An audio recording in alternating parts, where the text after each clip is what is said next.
집안에 불필요한 물건이 많다는 것은 마음속에도 그만큼 불필요한 고민이 많다는 것일지도 모른다. 정리 전문가인 곤도마리에는 가슴이 설레지 않는 것을 먼저 버려야 정리가 된다라는 말로 정리의 세계를 평정했다. 가슴이 설레지 않아도 보관해야 할 것들이 있기도 하겠지만 내게 있어 이 한 문장은 버릴까 말까를 고민하며 몇 년째 옷장에 쟁여두었던 옷들을 대거 정리하는 데 큰 역할을 해주었다. 살다 보면 뭐가 자꾸 생기게 마련이다. 학창시절에는 시험 끝나는 날이 나에게는 정리하는 날이었다. 시험날까지 책상 위에는 책과 잡동사니가 빈틈없이 널려 있었고 의자 등판에는 입던 옷이 쌓이고 쌓여 의자가 뒤로 넘어가기 직전까지 산을 이루었다. 어릴 때는 방을 치워주던 엄마가 중학교 때부터 내 방은 직접 치우라며 손을 뗀 이후 이어져 갔던 나의 방 풍경이었다. 시험이 끝난 날에는 집에 들어가자마자 책상부터 옷장까지 대청소를 했고 그리고는 다음 날부터 다시 방을 채워나가기를 반복했던 것 같다. 그렇게 정리정돈이라는 것에 무심했던 나였지만 결혼해서 내 살림을 시작하니 마음가짐이 달라졌다. 생판 다른 공간에서 가정을 이루며 살기 위해서는 몇 가지의 기준이 필요했고 일하며 살림하는 워킹맘으로 지내다 보니 최대한 손이 덜 가는 생활 방식을 택하게 되었다.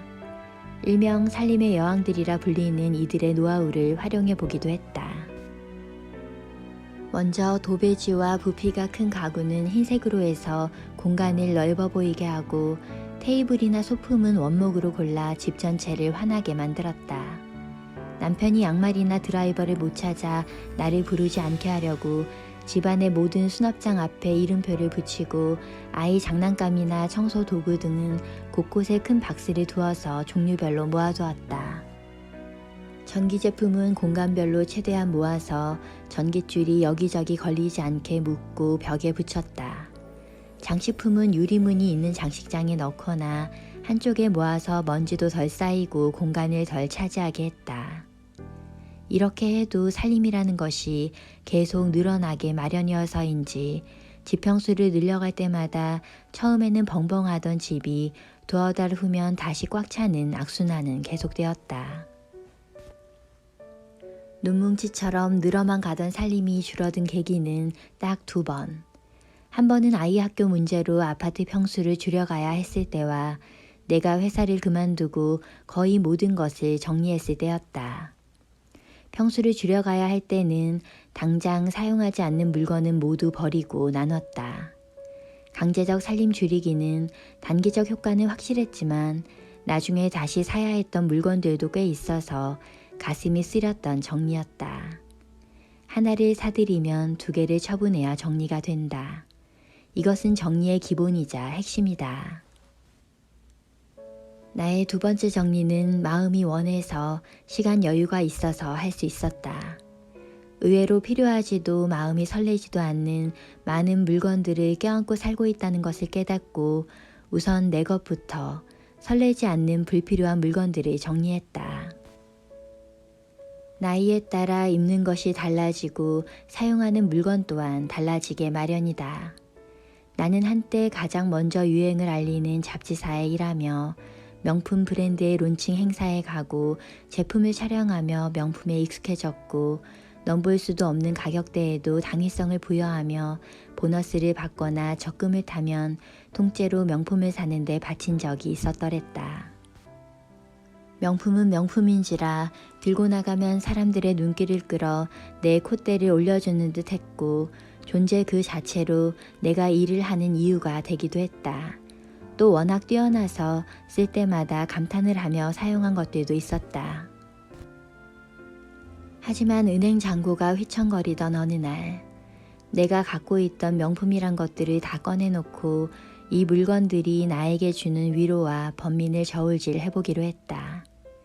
내가 갖고 있던 그 많은 명품 중 정말 의미 있는 2개를 빼면 대부분이 있어도 그만 없어도 그만인 것들이라는 것을 나는 그때 깨달았다. 그 후 옷장에 있던 명품 가방, 입지 않는 옷들을 대거 정리했고 신발장에서는 하이힐을 정리했다. 정리를 하다 보니 입고 있던 옷이 나오기도 안 신던 운동화 중 쓸모있는 것들이 여러 켤레 있었다는 것도 알게 되었다. 옷장과 신발장에 여유 공간이 생기자 채증이 뚫린 것 같은 개운함, 내 마음속에 있던 거품 또한 꺼져가는 것만 같았다.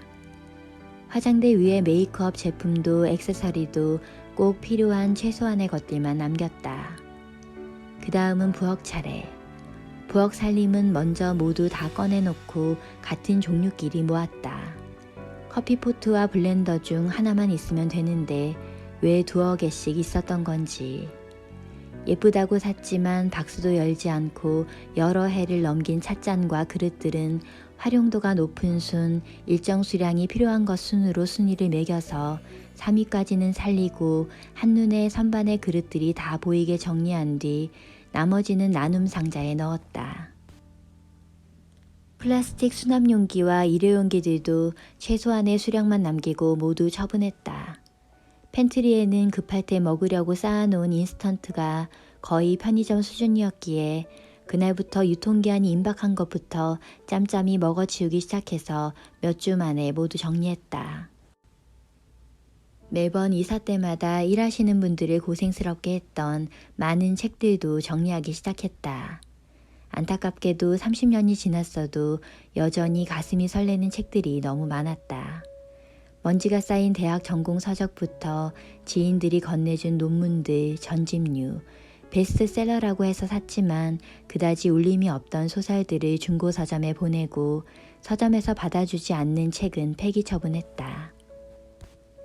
그러다 보니 책장 2개가 비었고 겹쳐 꽂을 수밖에 없던 책들을 한 줄로 정리해서 한눈에 보이게 할 수 있었다. 그 후 책을 한 권 사게 되면 2권을 뽑아내고 모아서 중고 서점에 보내는 일을 계속하면서 책 수량을 관리하고 있다. 이렇게 살림을 비우니 집이 전보다 넓어 보이고 무엇이든 찾기가 쉬워졌다. 살림이 한눈에 보이다 보니 집안일을 할 때의 효율은 좋아지고 자실구레한 일 또한 덜 수 있게 되었다. 무엇보다도 필요 없던 물건을 볼 때마다 저걸 어쩌나 하면서 고민하던 것들이 사라지니 눈이 시원하고 마음은 한결 가벼워졌다. 그간 집이 이고 있던 무게는 알고 보니 내 마음에도 그 중량을 들이우고 있었던 것이었다. 줄이고 버리니 이렇게 홀가분한 것을 진작에 살림 다이어트를 시작하지 않은 게 후회스러운 마음이 들었다. 아침에 눈을 뜨면 그날 해결해야 할 일이 20개쯤 떠오르는 바쁜 워킹맘으로 지내다 보니 어느덧 50이라는 나이를 맞이했고 몸이 아파 회사를 그만두고 숨고르기를 시작했다. 천천히 걷기 시작했고 수영을 하고 가까운 곳에 여행을 다니며 몸과 마음의 건강을 회복해갔다. 맞벌이로 둘이 벌다 한 사람이 버는 돈으로는 이전과 똑같은 살림 규모를 유지할 수는 없었기에 라이프 스타일을 대폭 조정해야만 했다. 게다가 남편 또한 머지않아 퇴직을 하고 노후에 받기로 예정된 연금, 저축 등을 고려해도 넉넉하지는 않아 보인다. 앞으로 수십 년을 더 살아야 하는데 돈을 더 벌 수 없으면 줄여야지 하는 생각에 줄이는 방향으로 생활을 바꾸겠다 마음먹고 결혼 초에 한두 해 쓰다 말았던 가계부를 다시 쓰기 시작했다.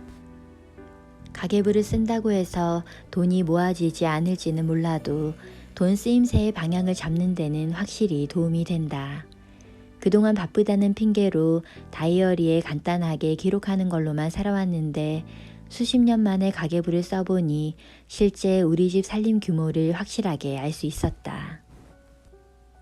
지출 목록을 살펴보니 의류비와 외식비, 문화비가 지출 목록에서 가장 크게 자리하고 있었다. 이제 출근을 안 하니 의류비를 가장 먼저 줄일 수 있을 것이라는 생각에 옷장을 열어 앞으로는 덜 입게 될 정장을 최소한으로만 남기고 정리했다. 정장을 줄이니 드라이 클리닝을 맡겨야 하는 개수 또한 줄어들어 세탁비도 줄일 수 있었다. 정년퇴직한 분들을 만나 얘기를 들어보면 가장 지출이 큰 항목이 경조사비라는 이야기를 많이 들었었다. 외식비와 문화비는 마음만 독하게 먹으면 제로로 만들 수 있는 항목일 수도 있지만 그렇게까지는 어려울 것 같아 사람들과의 관계를 유지하기 위한 외식비와 필요한 도서 구입이나 영화 공연 관람 등을 최소한으로 유지할 수 있도록 타이트한 예산을 잡았다. 식비와 주거비는 줄일 수가 없는 부분이어서 그대로 두었다. 관리비는 못 줄이지만 전기료는 줄일 수 있는 부분이기에 개별 버튼이 있는 멀티탭을 여러 개 사서 대기 전력을 최소한으로 하고 여러 개씩 쌓여있던 소형 가전은 한 개씩만 남기고 다 정리했다. 나이가 들수록 의료비 비중이 늘어난다는 이야기를 많이 들었기에 건강관리를 잘해야 병원 갈 일이 줄어들 거라는 생각에 수영 등록비, 영양제 구입비에는 투자하기로 했다. 수입이 줄긴 했지만 당장 생계를 걱정할 정도까지는 아닌데도 신기하게도 무력 또한 많이 사라졌다. 살림을 정리하면서 그동안 쌓아온 물건들을 보며 반성하는 시간 속에 앞으로는 더 이상 살림을 늘리지 않겠다는 결심이 굳어진 영향도 있는 듯하다. 그럼에도 불구하고 내가 여전히 사들이는 물건이 있기는 하다. 소창으로 만든 행주, 밀랍으로 만든 랩, 말총으로 만든 차 거름망 등 만드는데 공이 드는 공예품이나 새로운 용도를 찾아낸 물건, 선한 의도로 만든 친환경 제품 등에는 아직도 눈이 간다. 그저 물건이 갖고 싶어서 하는 구매가 아닌 물건의 쓰임새가 좋고 물건을 만든 사람의 의도와 과정이 좋아서 그 물건을 구입하는 내 행동에 의미가 있다 느껴질 때는 기꺼이 지갑을 연다. 시의적절하게 가치 소비라는 말이 나의 일상과 이제는 함께한다.